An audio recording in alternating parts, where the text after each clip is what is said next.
Terminou agora, na hora que eu estou gravando esse vídeo, os dois discursos aqui importantes para a gente aqui da Assembleia Geral das Nações Unidas, da ONU. O discurso do presidente do Brasil, Lula, e o discurso do presidente dos Estados Unidos, Joe Biden. Qual que é o objetivo aqui desse vídeo? Trazer para vocês os pontos importantes dos discursos, principalmente no que diz respeito às questões internacionais, para a gente fazer um contraste. Existe contraste entre o discurso de Lula e Biden? Eles estão alinhados ou estão desalinhados? É isso que a gente vai ver agora, então já vamos direto para a nossa arte. Primeiro falando sobre o discurso do Lula. Então, historicamente você sabe que o Brasil ele abre os discursos no púlpito da Assembleia Geral da ONU, isso é tradicional, e depois vem o discurso do presidente dos Estados Unidos, tá bom? Então é sempre assim. E aí você tem lá. Importante destacar a presença de autoridades importantes, importante destacar a presença. O Xi Jinping, presidente da China, ele não teve presente, porque ele geralmente ele não é presente, mas ele manda representantes, mas teve a presença, por exemplo, do Volodymyr Zelensky, que é o presidente da Ucrânia.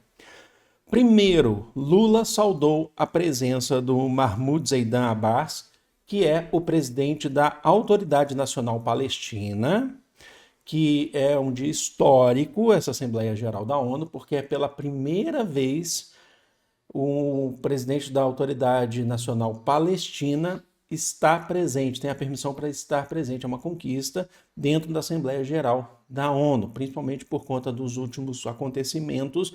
Houve uma reivindicação muito grande de vários países para que a Palestina tenha representatividade. Então, Lula, ele saudou e foi aplaudido. O início do discurso dele foi saudando o presidente da Autoridade Nacional Palestina, tá bom? Vamos lá. Primeiro uma questão sobre questão interna, que tem a ver com externa também, mas ele não terceirizou a responsabilidade das queimadas que estão acontecendo no Brasil, que a gente sabe muito bem o que está acontecendo, e afirmou que o desmatamento ilegal das florestas brasileiras vai ser erradicado até 2030, tá? É uma tarefa bem difícil, né? A gente sabe disso. E ele valorizou a COP25, que é a Conferência das Nações Unidas sobre as Mudanças Climáticas, vai ser realizada no Brasil. Então, tá, no ano que vem a gente tem um evento extremamente importante. Então, a gente vai ter uma conferência da ONU sobre mudanças climáticas. É mais um acordo internacional que a gente vai ter. Certamente a gente vai fazer vídeo sobre isso, para ver as novas diretrizes, o que eles fazem uma avaliação do que aconteceu nesses últimos anos e o que é preciso mudar, tá bom? Vamos lá, agora principalmente sobre política internacional. Ele faz uma crítica direta aqui aos Estados Unidos, fazendo uma crítica ao bloqueio econômico a Cuba, que existe há décadas, um bloqueio econômico, que fala, mas Cuba não tem isso, Cuba não tem aquilo, mas não tem bloqueio, não tem condições porque não tem bloqueio. Cuba sofre um bloqueio econômico e não tem condições de ser autossustentável, autossuficiente em todas as áreas. Aqui que a gente começa a ter agora um ponto importante de contraste que a gente vai ver lá no governo Joe Biden, no discurso do Joe Biden. Primeiro, ele faz uma lembrança, a gente fez vídeo aqui na semana passada, da proposta de paz feita pelo Brasil e pela China para a solução, deixa eu puxar aqui, ó, pacífica entre Rússia e Ucrânia, e condenou os ataques da Rússia. Ele falou, ó, não foram ataques que a gente tem que aplaudir. Ele condenou os ataques da Rússia e buscou uma solução pacífica através dos 6 pontos lá. Esse acordo foi feito, na verdade, essa proposta foi elaborada por China e Brasil em maio desse ano, 2024, mas que na semana passada a gente viu que o presidente da Rússia, o Vladimir Putin, disse que está disposto a ouvir, que está disposto a negociar. Tá bom? Então aqui é um ponto importante, eu peço para que vocês guardem que aqui é um contraste em relação à proposta dos Estados Unidos. Tá bom? Vamos lá. Em relação a Israel e Palestina, também está um ponto de contraste aqui em relação ao Joe Biden. Ele fez uma frase, que é uma frase que eu considero bem forte, que é o direito de defesa, falando para Israel aí, transformou-se no direito de vingança, certo? Então ele fala, o direito de defesa se transformou no direito de vingança. ele está se referindo aos ataques que ele condena, os ataques do Hamas a Israel, lá no dia 7 de outubro de 2023. Porém, acho que é importante destacar, ele vai lá e fala, a defesa, que era um direito de Israel contra os ataques do Hamas, se tornou uma vingança contra o povo palestino. Então ele fala lá dos 40 mil mortos em Gaza pelas forças de Israel, tendo a maioria civis, mulheres e crianças. Então, há uma condenação também por parte dos ataques de Israel em relação aos palestinos, que, segundo a concepção aqui do discurso do Lula, extrapolou o direito de defesa e se transformou no direito de vingança. A gente sabe das falas do Lula ao longo desde o início do conflito, sobre a questão de promover uma morte em massa por parte de Israel. Então, aqui ele pontuou, foi muito firme nessa pontuação, tá bom? Em relação a mais políticas, em relação a domínio, aí ele entra mais nessa concepção sobre norte global, sul global. Ele fala também sobre os países da África que têm dívidas maiores do que, por exemplo, dívidas de países europeus, e se cobram juros maiores dos países africanos do que países europeus. Ele usa o exemplo, por exemplo, ele usa o modelo, por exemplo, da Alemanha, que paga poucos juros em relação a outros países da África que têm dívidas também, assim como a Alemanha. Os Estados Unidos, ele cita os Estados Unidos também, tem dívidas com juros menores, tá? E aí ele faz uma crítica a essa concepção de dominação. Se a gente quiser dar um nome, ele não falou esse nome, tá? Que sou eu que estou falando sobre essa questão imperialista. Imperialista não no sentido do imperialismo, neocolonialismo, século XIX, primeira metade do século XX. Ele está falando de uma dominação, principalmente entre norte global e sul global, tá bom? E aí ele já entra na crítica, por conta disso, ele faz as críticas à ONU, que a ONU pouco tem feito para poder modificar essas relações de força. Existem desigualdades no mundo, desigualdades bem nítidas, e a ONU pouco faz. Então ele vai lá e usa a frase também, que eu acho que é uma frase bem forte, que a ONU reflete ecos coloniais. Então a ONU reflete ecos coloniais. O que ele quer dizer com isso? Que a ONU, ela ainda assim mantém o status dos países mais ricos. Ela pouco faz para poder modificar isso. Então, ele cita que com 80 anos da Carta da ONU, que é da fundação da ONU, ocorreram apenas 4 emendas na Carta da ONU. E que a organização nunca teve uma mulher como secretária-geral. Você tem subsecretárias, mas nunca uma secretária-geral. Nunca teve. Então ele fala da necessidade, inclusive ele foi aplaudido nesse momento também.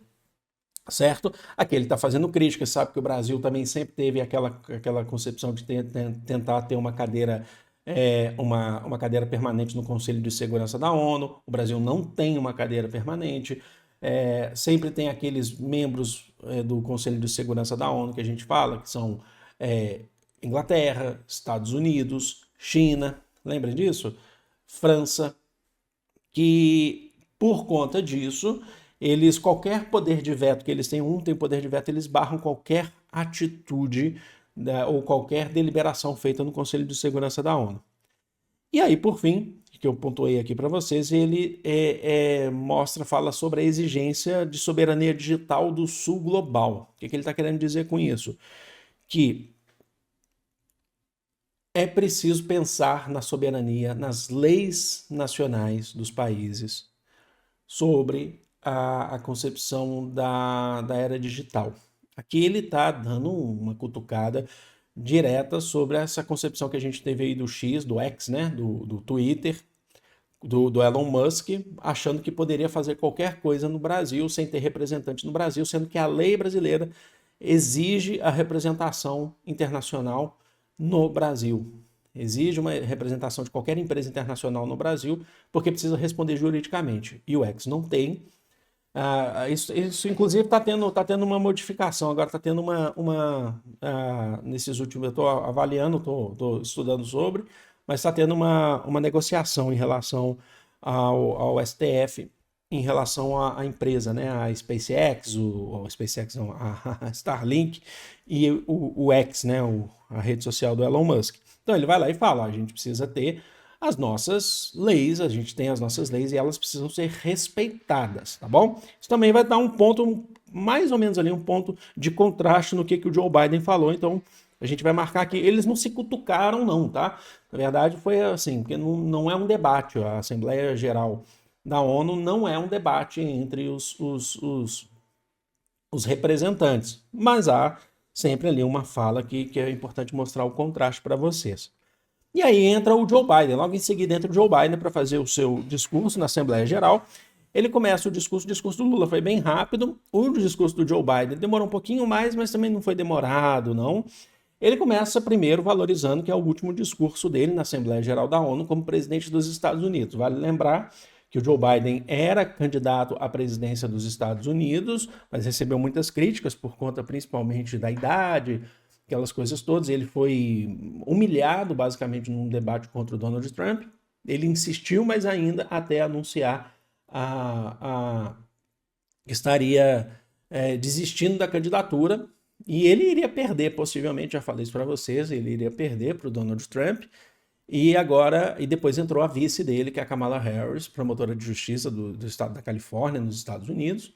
Entrou e até então tem vencido nas pesquisas eleitorais, apesar de estar muito apertado. Então o Joe Biden já sabe que ele não vai ser mais presidente e por conta disso ele falou da sua atuação como senador nos anos 80, nos anos 90, falou como vice-presidente dos Estados Unidos e agora como presidente, lembrou de momentos, né? Que lutou contra a pobreza, que lutou contra as guerras, mas vamos ver se é isso mesmo que aconteceu.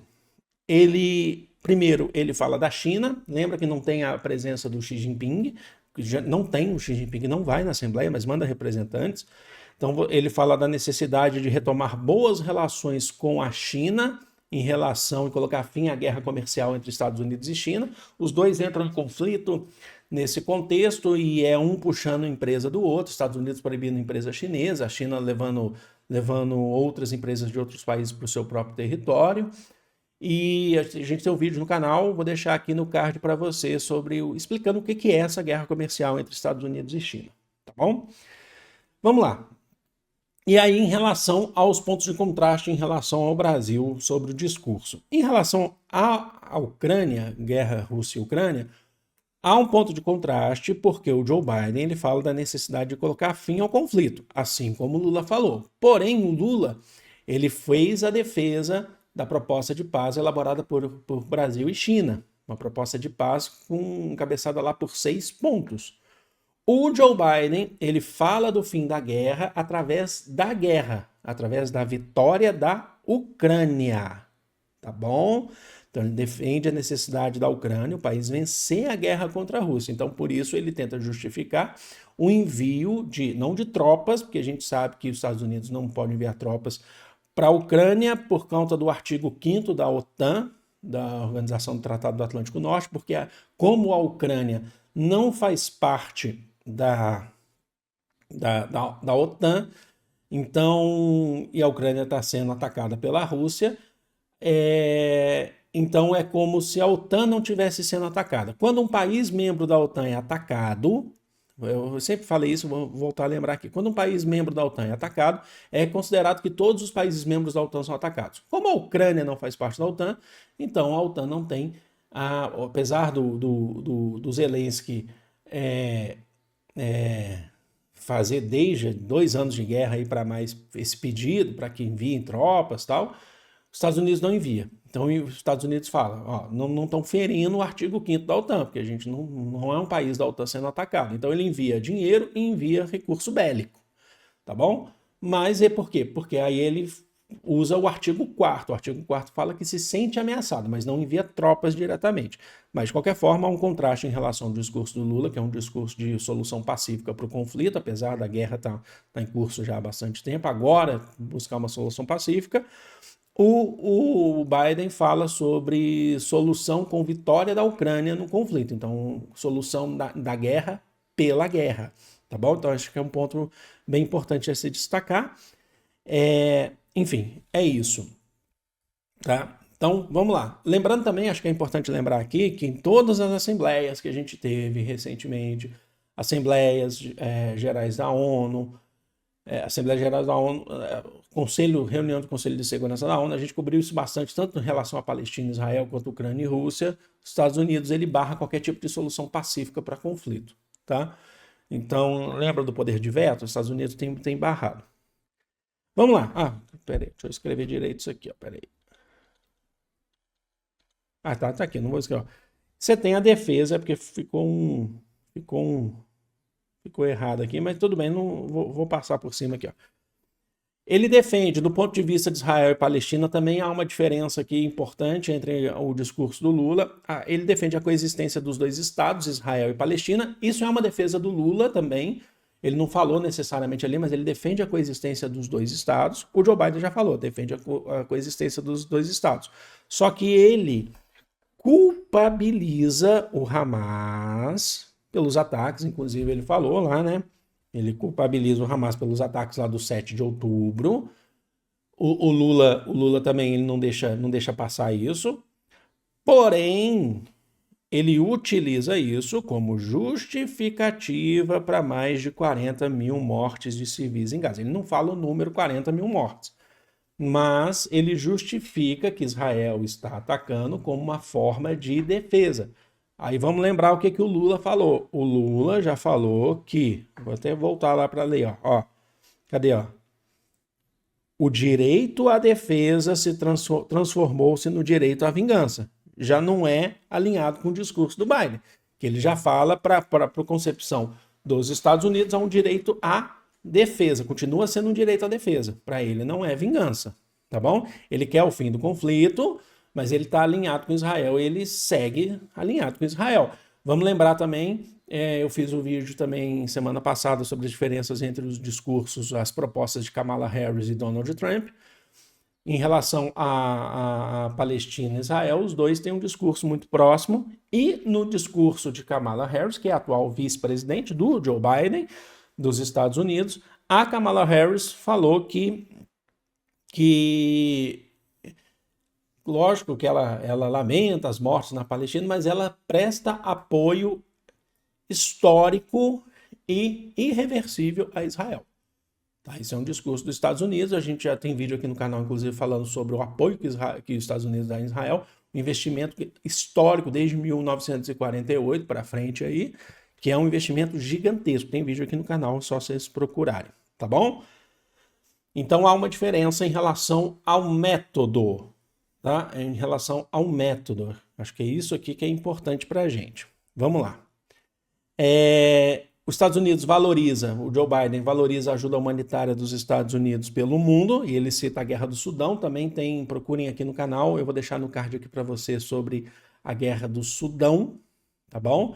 Explicando lá, inclusive ele fala sobre a ajuda humanitária, mas inclusive a gente falou nesse vídeo que os Estados Unidos apoia, por exemplo, a extração de ouro, por exemplo, no Sudão, por empresas ou por grupos estrangeiros, incluindo o grupo Wagner, que é um grupo paramilitar russo, tá? Que faz contraste, inclusive, com Vladimir Putin, tá bom?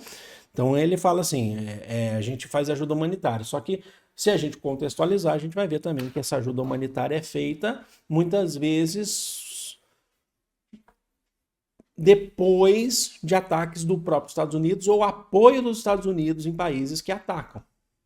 Então, por exemplo, ajuda humanitária em Gaza, mas os Estados Unidos continuam mandando dinheiro e arma para Israel. Tá? Inclusive ele fala, por exemplo, do Hezbollah, né? A gente precisa dar ajuda humanitária e tal, mas assim, tá apoiando Israel lá contra o Hezbollah. A gente fez vídeo aqui ontem, inclusive saiu um vídeo sobre isso, tá bom? E aí ele valoriza também o retorno dos Estados Unidos ao Acordo Internacional de Paris, para falar principalmente sobre o clima, sobre redução das discussões sobre as mudanças climáticas. Lembrando que os Estados Unidos saiu do Acordo de Paris no governo de Donald Trump e retomou o Acordo de Paris com Joe Biden. E ele afirma que o governo dele teve redução de emissão de carbono. Ele fala em 50%, eu não posso trazer esse dado para vocês, eu não sei se esse dado é correto, tá bom? E aí, por aquele último ponto, ele fala que a inteligência artificial, né, do crescimento da inteligência artificial não pode ficar nas mãos de ditadores. Aqui é um ponto de contraste também em relação ao mais ou menos, tá, em relação ao discurso do Lula, porque o Lula defendeu a soberania do Sul global em relação à inteligência artificial e mídias digitais, levando em consideração a concepção aí do Elon Musk. E o Joe Biden ele já faz uma defesa de que essa regulação tem que vir de países como os Estados Unidos, por exemplo. Ele não aprofundou muito, porque é um discurso rápido, né, na Assembleia Geral da ONU, mas que se não há uma regulação por parte dos países desenvolvidos, a inteligência artificial, mídias digitais acabam ficando nas mãos de pessoas erradas. Então, já é um discurso de oposição à soberania do Sul global, tá bom? Mas isso foi muito rápido, inclusive. Então tá aí, acho que deu para entender bem os contrastes. Esse era o objetivo, de trazer esses contrastes entre Estados Unidos, o discurso de Lula, presidente do Brasil, e o discurso de Joe Biden, presidente dos Estados Unidos. Deixa aqui nos comentários, não deixem de procurar os vídeos que a gente citou aqui, estão aqui no card para vocês. Eu amo vocês de coração, um grande beijo, fui!